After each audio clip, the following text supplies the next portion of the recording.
네, 화장품주 안에서 차별화가 일어납니다. 중국 의존도가 낮은 ODM이나 OEM 업체들은 최근 몇 달간 조용히 잘 올라오고 있더라고요.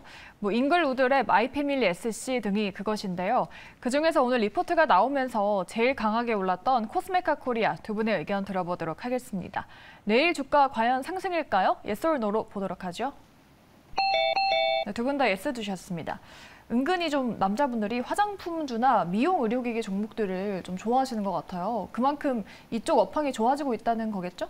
네, 우리나라 이제 코로나 끝나고 나서 외국인들이 좀 많이 들어오고 있고요.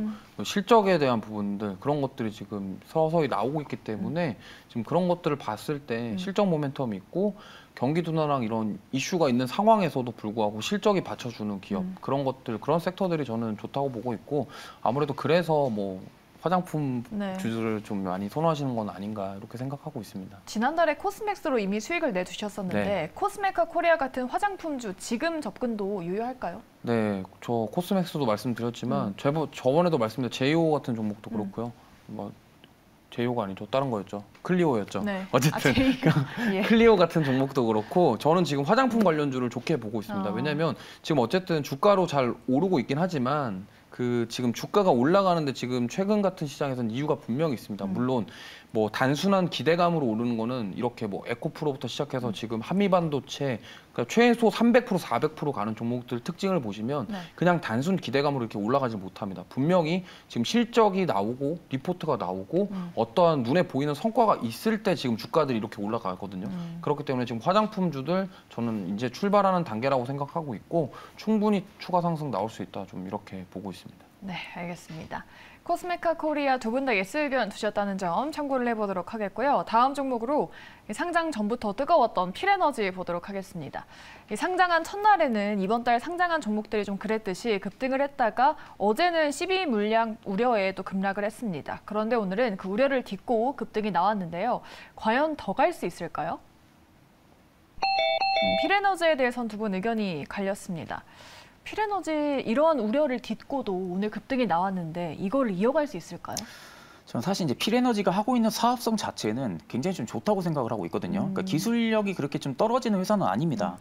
그런데 지금 이제 상장 전부터 이미 12 물량에 대한 부분들을 인지를 시켰거든요. 네. 그럼에도 불구하고 이제 상장을 할 때 당시에 좀 주가 급등이 또 한 차례 좀 나와줬었고요. 그 이후로 이제 메이저들의 물량이 좀 쏟아지면서 일부 눌림이 좀 나와줬지만 오늘 같은 경우도 지금 다시 한 번 더 반등세가 나와주면서 지금 양봉으로 마감을 해줬는데 사실 오늘 기관, 금투, 보험 할 것이 전부 다 또 다시 들어왔습니다. 그러니까 보통 이렇게 12 물량에 대한 우려감이 여전히 좀 조성이 되어 있으면은 보통 메이저들의 좀 물량 수급이 좀 확실히 들어오기가 좀 힘듭니다. 그러니까 보통 연일 계속적인 매도세 물량이 나와주고 나서 어느 정도 좀 완화에 대한 부분들이 좀 생긴다고 하게 되면 그때부터 좀 물량이 수급이 좀 들어와주는 모습인데 오늘만 봐도 외국인 제외하고는 전부 다 지금 또 매수세로 전환을 해줬거든요. 그러니까 보통 이 정도 부분들을 보게 되면은 사실 지금 2차 전지는 하반기 때도 저는 굉장히 좀 주도 사이클로 또 자리 매김을 분명히 해줄 거라고 보고 있고 그렇게 되면 결국엔 필에너지 같은 경우도 2차 전지 관련으로 지금은 좀 움직이는 기업이다 보니까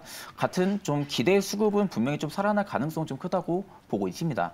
다만 지금 이제 보통 이렇게 신규 상장주들 같은 경우가 단기 수급 사이클이 좀 굉장히 많이 들어옵니다. 그만큼 시장에서 단기적인 좀 기대감을 지금은 좀 안고 있는 상황이다 보니까 오히려 오늘의 양봉이 좀 주가의 하락에 대한 좀 브레이크를 걸어줄 가능성이 좀 크지 않나라고 생각을 하고 있고 다만 지금 이제 12 물량 같은 경우가 지금 한 120만 주 정도 됩니다.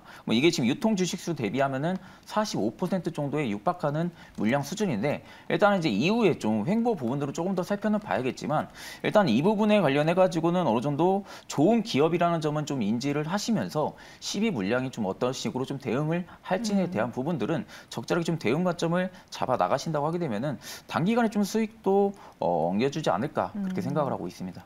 네, 단기 접근 말씀을 해주셨고요.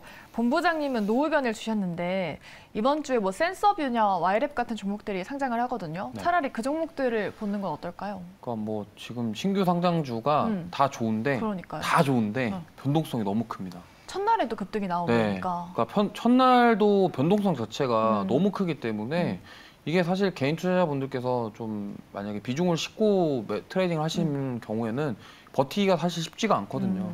그러다 보니까 이제 트레이딩 관점으로 접근하시는 건 저는 좋다고 봅니다. 왜냐하면 어쨌든 신규 상장 종목들이 신규 상장했을 때 물론 시장의 집중도가 높고 그리고 많은 분들이 좀 들어와서 거래가 일어나기 때문에 그런 것들은 좋은데 어쨌든 지금 필 에너지 같은 경우는 저는 다른 거 사업이나 이런 것들은 다 좋은데 지금 변동성 자체가 너무 큽니다. 그러니까 하루에 낙폭이 22% 오늘 18% 이런 식으로 내려갔다 올라갔다 이런 변동성이 크기 때문에 이거를 좀 트레이딩 관점으로 접근하시지 않고 투자의 관점으로 접근하신다? 이게 약간 심리적으로 많이 흔들릴 수 있기 때문에 네. 이런 것들에 대해서 좀 나는 심리적으로 좀 약간 약하다 하시는 분들은 조금 피해 가시고 그래도 나는 야수의 심장을 가지고 도전해보겠다 하시는 분들은 뭐 신규 상장주 이런 쪽으로는 저는 도전해보셔도 좋다 이렇게 생각하고 있습니다. 네, 투자 성향에 따라서 조금 나눠질 것 같습니다. 두 분의 의견도 나뉘었다는 점 잘 판단해 보시면 좋을 것 같고요. 마지막 종목으로 STX 보도록 하겠습니다. 이 10년 만에 사업 부문 재편에 나섰다고 하죠. 앞으로 니켈이나 리튬 같은 원자재 트레이딩을 강화한다고 하는데 과연 사업 재편에 따라서 주가 상승도 이어질까요? STX도 나뉘어졌습니다. 최근에 2차 전지 원자재 공급망 이슈가 나오고 있어서 뭔가 주가도 재조명받지 않을까 싶었는데 네. 노의 이유가 뭘까요? 이게 뭐 지금 STX가 작년 같은 경우 실적이 적자예요. 영업이익이 적자연 기업인데 이게 그래서 왜 오르지? 이런 생각이 들 정도로 사실 어떤 뚜렷한 모멘텀이 저는 부족하다라고 생각을 합니다. 물론 인적 분할을 했을 때 물론 해운이랑 물류 사업을 떼내고 네. 그러니까 STX는 이제 2차 전지 소재랑 이런 쪽 사업만 진행하겠다 그런 취지 자체는 좋은데 그걸로 인해서 뭐 주가가 오르는 것들이 사실 명확하지 않은 부분들이 좀 있고 이슈에 의해서 올라가는 사례가 좀 있다고 봅니다. 왜냐하면 뭐 과거에 한 예로 이수학 같은 경우는 네. 인적 분할 뉴스 나왔을 때 급락이 나왔다가 이제 나중에 다시 완전히 급등이 나오는 모습이 나왔거든요. 근데 뭐 그런 것들에 대한 기대감이 있을 수도 있고요. 근데 가만히 생각해 보면 이수학 같은 경우는 정말 그 전고체 배터리 돈 되는 사업이 빠졌지만 원래 이수학 본연의 석유학부터 그런 사업이 있습니다. 돈을 잘 버는 회사였다라는 거죠. 근데 STX 같은 경우는 지금 이미 적자인 회사인데 그 인적 분할을 했다라는 이유로 지금 주가가 좀 기대감으로 많이 올라갔다라고 저는 보고 있고요. 그렇기 때문에 이 부분이 만약에 뭔가가 이제 불확실하다, 계속적으로 그런 것들이 유지가 된다고 한다면 차익 매물이 나올 가능성이 높다라고 생각하기 때문에 그래서 저는 노라고 말씀드렸습니다. 네. 알겠습니다. STX 그러면은 원자재 2차 전지 쪽 모멘텀을 보고 지금 투자를 해보는 것도 괜찮은 전략일까요? 사실 보통 이렇게 사업 부분 재편에 대한 좀 이야기가 나오면은 단기간 수급은 분명히 좀 살아나주는 경향들도 좀 있다고 저는 생각을 하고 있거든요. 그러니까 보통 이제 앞서 이제 본부장님 말씀하신 것처럼 솔직히 재무가 좋은 기업은 아닙니다. 그만큼 실적에 대한 부분들이 탄탄한 기업들은 아니다 보니까 이게 저희가 이제 상패 시즌이라고 하게 되면은 보통 좀 이런 종목들 접근하기가 굉장히 좀 어렵죠. 그런데 지금은 아직까지 상패 시즌이 아니다 보니까 보통 지금 이렇게 증거금 종목들 자체가 오히려 지금 시장에서 조금 더 조성을 받을 가능성은 좀 크다고 보고 있거든요. 그러니까 지금 결국에는 해운 물류를 떼어내면서 지금 STS가 뭐 리튬이라든지 니켈이라든지 원자재 트레이딩 쪽에 대한 강화를 한다는 부분들입니다. 그러니까 이 부분은 결국 2차 전지 시장이 고성장을 해주니까 원자재 쪽에 대한 시장 점유율을 나간다는 부분들로 우리가 해석을 할 수가 있는 부분들이거든요. 지금 STS 같은 경우가 실적 부분들은 일단은 올해 안에 확실하게 턴어라운드를 해주는지는 조금 더 지켜봐야 된다고 생각을 하는데 일단 지금 트롤로고가 연내 좀 런칭이 되면서 오히려 지금 STS 지금 법인들 같은 경우가 뭐 리튬 쪽이나 니켈 쪽이 확실히 출범을 해준다고 하게 되면은 저는 STS 같은 경우 실적도 분명히 만회를 해주면서 2차 전지 업스트림까지도 강화를 해줄 가능성은 저는 좀 크다고는 보고 있습니다. 그러니까 오늘 트레이딩 관점으로 봐도 21선을 지금 깨지 않고 지금 반등이 나와줬거든요. 그러니까 보통 지금은 트레이딩 영역으로만 접근한다고 해도 21선을 깨지 않는다라고 하게 되면은 저는 충분히 지금도 신규 매수 관점도 좀 가능하지 않나라고 지금은 그렇게 생각을 하고 있습니다. 네, 알겠습니다. STX까지 오늘의 특징주 짚어드렸고요. 공략주로 넘어가 보겠습니다. 우리는 내일 어떤 종목을 눈여겨보면 좋을까요? 두 분이 직접 골라오셨는데요. 종목 바로 열어보도록 하죠. 네, 두 분 앞서 말씀하셨던 제이오 그리고 나노신소재 가져와 주셨습니다. 두 분 다 2차 전지로 뭔가 승부수를 띄우겠다. 제이오는 어떤 모멘텀이 있습니까? CNT 도전제 쪽이고요. 여기 기술력을 가지고 있고 사실 지금 저는 이렇게 생각합니다. 양극재 쪽으로 도전하기 부담스러우신 분들이 대안으로 한번 공략해 볼 만한 그런 쪽이 아닐까 생각하고요. 네. 지금 뭐 실리콘 응급제가 계속적으로 말이 나오고 있고 앞으로 흑연을 대체해서 실리콘을 활용해 가지고 성능이 좋은 이런 것들을 하겠다. 근데 이제 실리콘 응급제의 단점을 극복하기 위해서 이 탄소 나노튜브를 활용한 도전제가 필요하기 때문에 그런 쪽으로 좀 같이 실리콘 응급제랑 엮어서 보시면 좋을 것 같고요. 어쨌든 지금 뭐 에코프로라던가 포스코 그룹이라던가 양극재 기업들이 좋은 거는 누구나 다 압니다. 이제 아는데 나는 그래도 부담스럽다 하시는 분들이 대안으로 하시면 좋을 것 같고 지금 이 제이오 같은 경우가 2024년도에 이 CNT 도전제를 3,000톤 이상 생산을 하고 그리고 앞으로 실리콘 응급제 수요에 늘어나는 것에 대해서 대비를 한다고 합니다. 어쨌든 기술력도 가지고 있기 때문에 저는 보셨으면 좋겠고요. 그래서 이 종목은 뭐 목표가는 4만 원 제시를 해드리겠고 손절가는 32,000원 좀 타이트하게 잡고서 한번 지금 계속적으로 전고점 돌파를 시도하려고 하고 있기 때문에 그거 돌파가 나오는지를 한번 지켜보시면 좋을 것 같습니다. 네, 알겠습니다. 양극재 신규 매수가 조금 부담스러우신 분들은 CNT 도전제 기업 제이오 눈여겨보시면 좋을 것 같습니다. 목표가 4만 원, 손절가는 32,000원 잡아드렸습니다.